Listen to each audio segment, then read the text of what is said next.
प्यारे बच्चों, शिवम संकल्प इंटरमीडिएट कॉलेज बकरीवान यानी सोनभद्र के इस ऑनलाइन क्लासेस में मैं दीपक कुमार आप सभी का हार्दिक स्वागत करता हूं। आज हम कक्षा 11 विषय जीव विज्ञान का अध्याय 4 वर्ग प्राणी जगत एनिमल किंगडम का भाग 2 पढ़ेंगे। इससे पहले हमने भाग 1 के बारे में पढ़ लिया है, जिसमें हमने प्राणियों के बारे में जाना, वर्गीकरण के आधार के बारे में हम जान रहे थे। वर्गीकरण के आधार के बारे में हमने कोशिका व्यवस्था देखा था, ऊतक स्तर देखा था, पाचन तंत्र, अपूर्ण और पूर्ण पाचन के बारे में हमने जाना था, परिसंचरण तंत्र के बारे में जाना था हमने, खुला तथा बंद परिसंचरण तंत्र। ठीक है, आज हम जानेंगे सममिति के बारे में। नेक्स्ट हमारा टॉपिक क्या था? सममिति। सममिति यानी कि सिमेट्री।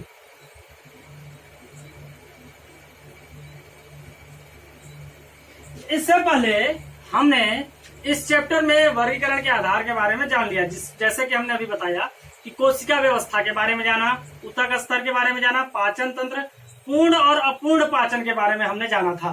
पूर्ण पाचन जिसमें 2 द्वार होते हैं, बाह्य द्वार 2 होते हैं, जैसे एक मुख, और उत्सर्जित पदार्थ के लिए एक द्वार होता है। ठीक है, जैसे कि गुदा। दूसरा जो अपूर्ण पाचन था, अपूर्ण पाचन में एक ही बाह्य द्वार होता है जिसके द्वारा भोजन को लिया जाता है और भोजन उत्सर्जित पदार्थों को निष्कासित किया जाता है। एक ही द्वार होता है, जैसे अमीबा में होता है। ठीक है, आज हम सममिति सिमेट्री के बारे में जानेंगे। सममिति जो होता है वह मुख्यतः 2 प्रकार के होते हैं। एक होता है द्विपार्श्व सममिति, द्विपार्श्व सममिति। इसमें जीवों को उसके मध्य भाग से 2 भागों में, 2 सामान्य तथा बराबर भागों में विभाजित किया जाता है। समझ लीजिए, 2 सामान्य भाग में, जैसे कि मानव, अगर मानव को हम यहाँ से मध्य से काटेंगे, उसके सेंट्रल एक्सिस से होना चाहिए, मध्य से काटेंगे नीचे से, तो यह 2 बराबर भागों में बढ़ जाएगा। यहाँ एक हाथ, यहाँ एक हाथ, यहाँ नाक का एक भाग, आंख एक, इधर इधर।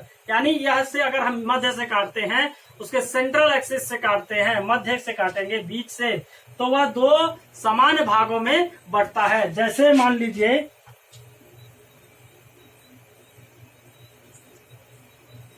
यह दोनों बराबर हो गए, यह दोनों बराबर हो गया। अगर हम इसको इस तरीके से काटेंगे तो यह 2, इसको अगर हम इसे पलटेंगे तो यह इसके बराबर आ जाएगा और ये इसके बराबर आ जाएगा। यानी कि कोई भी जीव होगा उसको क्या होगा, 2 बराबर भागों में विभाजित किया जाएगा। उसे कहते हैं द्विपार्श्व सममिति। अंग्रेजी में इसे कहते हैं बाइलेटरल सिमेट्री। Bilateral symmetry. ठीक है, बाइलेटरल सिमेट्री। दूसरा होता है अरीय सममिति। ये तो पहला था। दूसरा होता है अरीय सममिति। अरीय सममिति के अंतर्गत, यानी इसे इंग्लिश में कहते हैं रेडियल सिमेट्री। रेडियल सिमेट्री के अंतर्गत होता क्या है कि जीव को सामान्य भागों में मध्य से कितने बार भी बांट सकते हैं। यह मान लीजिए एक समान आकार है सभी का। ठीक है, आकार एक समान है, सबका एक समान आकार है, और इसको अगर हम मध्य से काटेंगे इधर से तो भी कट जाएगा बराबर भाग में, इधर से काटेंगे तो भी बराबर भाग में, इधर से काटेंगे तो भी बराबर भाग में, और इधर से काटेंगे तो भी बराबर भागों में विभाजित हो जाएगा।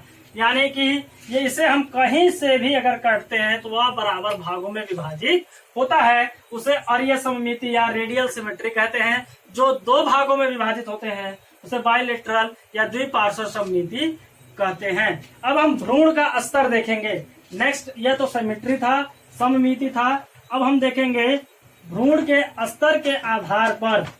ठीक है, भ्रूणीय स्तर के आधार पर जीवों का जो वर्गीकरण का स्तर होता है, भ्रूणीय स्तर के आधार पर द्विकोरकी तथा त्रिकोरकी संगठन के बारे में हम जानेंगे।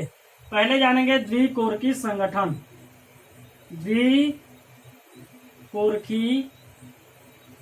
संगठन ये भ्रूण के स्तर पे होता है, यानी कि जीवों का भ्रूण किस तरीके से था। द्विकोरकी संगठन यानी सीधे सीधे समझिए कि इसके भ्रूण का जो स्तर होता है वो 2 स्तर होता है।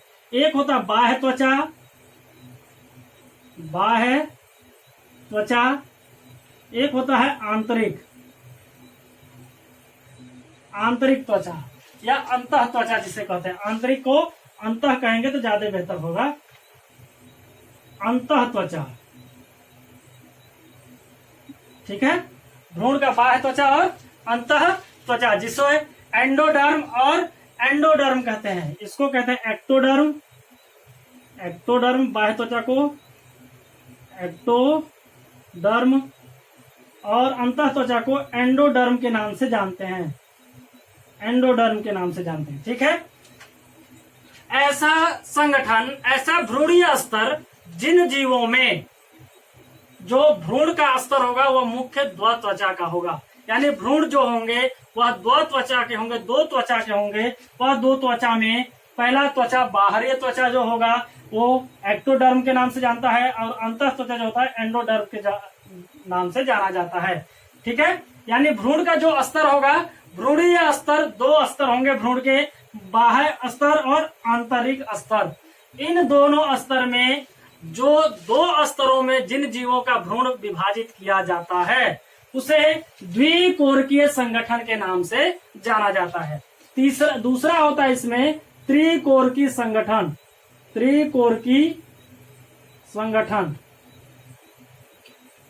ठीक है।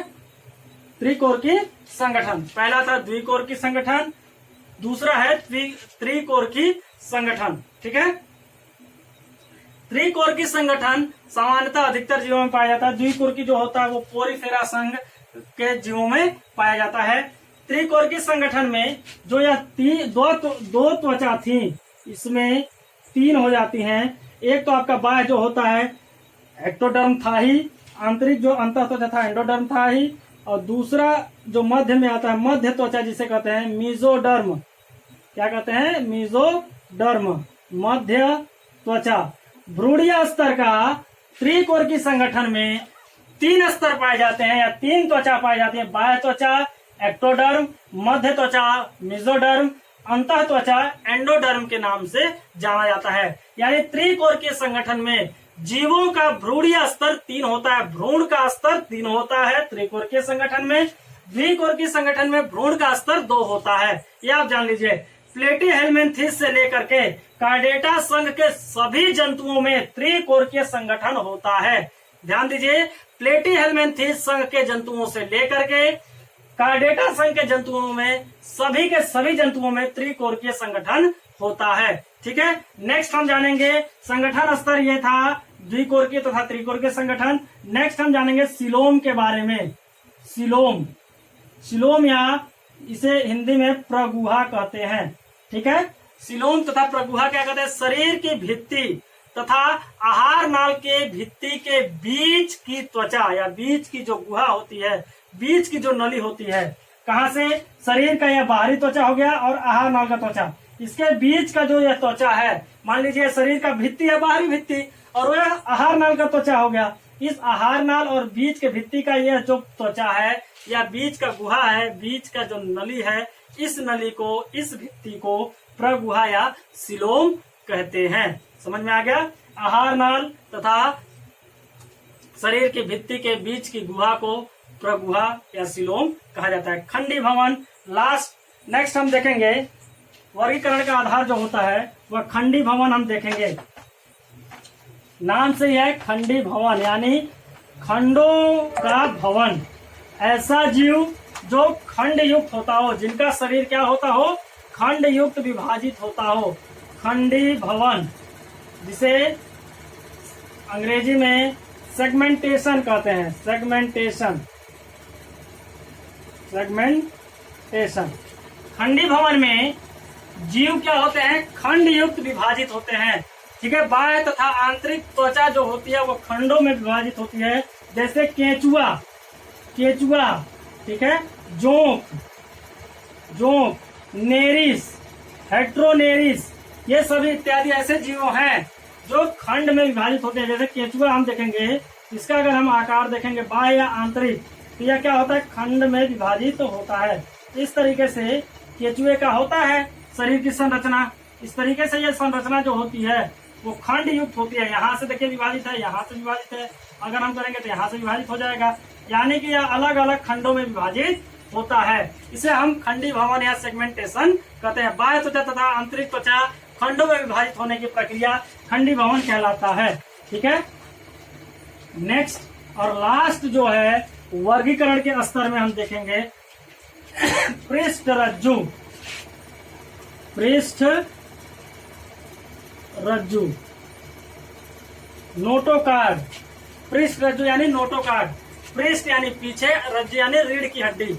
ऐसे जीव जिनमें नोटोकार्ड या रीढ़ की हड्डी उपस्थित होती है उन्हें पृष्ठ रज्जु, जिनमें उपस्थित होती है उन्हें रज्जुकी यानी कार्डेटा कहा जाता है।